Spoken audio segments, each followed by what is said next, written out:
A few weeks ago, MZ Railway launched the Auto Coach, a complement to the 1903 North Eastern Railway autocar that was restored back to life from an old glamping hut in the Dales.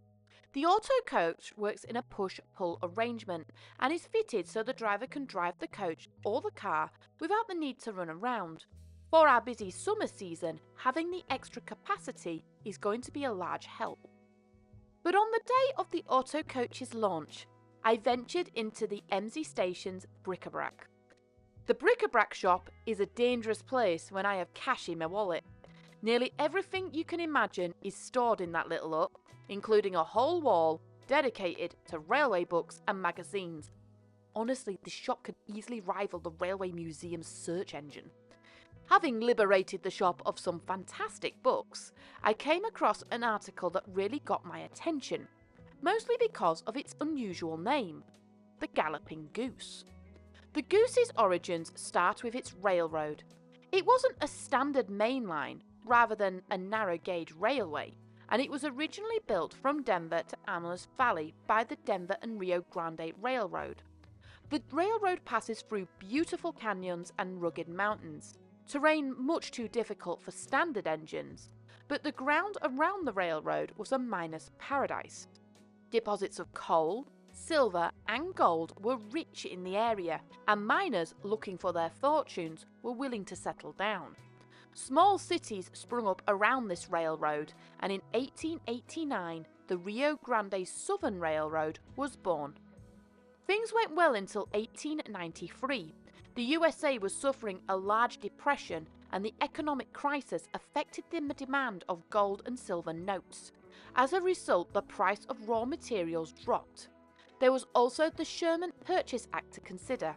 The act was created for the government to compulsory purchase silver on a regular basis, following the miners having an oversupply of silver and were seeing larger debts and general deflation.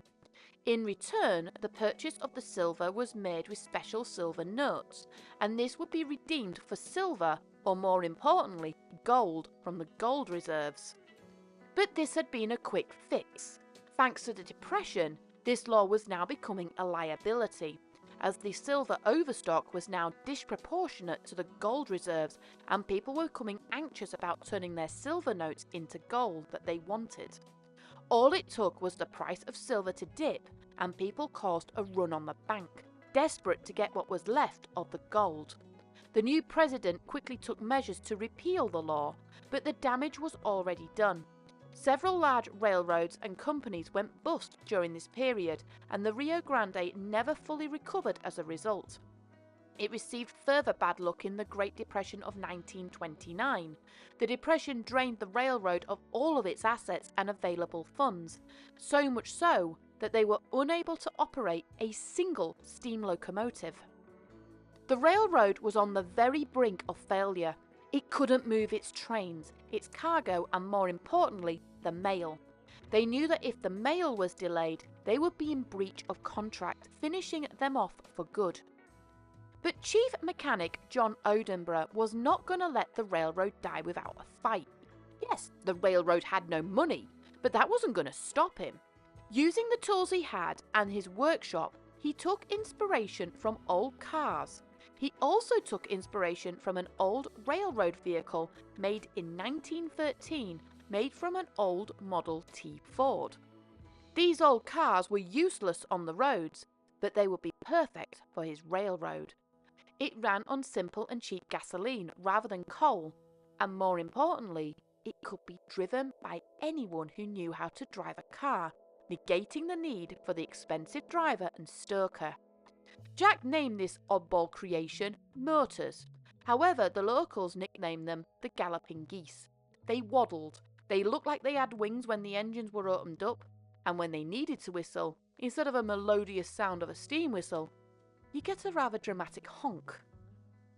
The original number 1 was made in 1913 and is considered to be the grandmother to all the other designs. It was not made for mail rather than an inspection car.